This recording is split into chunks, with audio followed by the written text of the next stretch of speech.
તો રાજકોટ જિલ્લાના ધોરાજીમાં ચાંદીપુરા વાયરસની દહેશત વચ્ચે બાળ આરોગ્ય સેવાઓને લઈને ચિંતાજનક સ્થિતિ સામે આવી છે।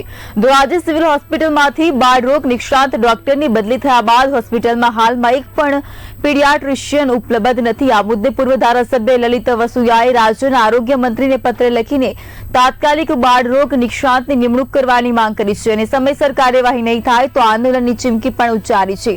તો બીજી તરફ સિવિલ હોસ્પિટલના અધિક્ષક કહેવું છે કે બ્રાન્ડેડ ડોક્ટરનો કાર્યકાળ પૂર્ણ થતા સરકારના આદેશથી તેમને 28 જુલાઈએ મુક્ત કરવામાં આવ્યા હતા અને નવી નિમણૂક માટે સરકારને લેખિત રજૂઆત મોકલી દેવામાં આવી છે। અમારા ત્યાં બાળરોગ નિષ્ણાતનો જે બોન્ડેડ કરાર હતો એ 28/7ના રોજ પૂરો થઈ ગયેલ છે।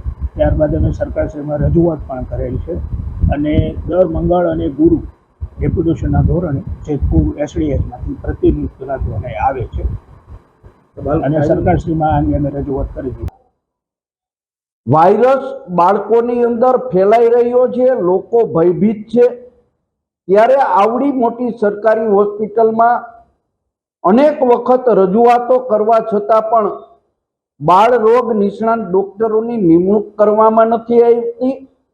જો તાત્કાલિક ધોરણે ધોરાજી સરકારી હોસ્પિટલમાં બાળ રોગ નિષ્ણાત ડોક્ટરની નિમણૂક કરવામાં નહીં આવે અને સ્ટાફ ભરવામાં નહીં આવે તો કોંગ્રેસ પાર્ટી જન આંદોલનનો સહારો લેશે। મેં આજે રાજ્યના આરોગ્ય મંત્રીશ્રીને પત્ર લખી તાત્કાલિક ધોરણે ડોક્ટરની નિમણૂક કરવા માટે વિનંતી પણ કરી છે અને આવતા દિવસોની અંદર જો બાળ રોગ નિષ્ણાત અને ઘટતો સ્ટાફ નીમવામાં નહીં આવે તો જન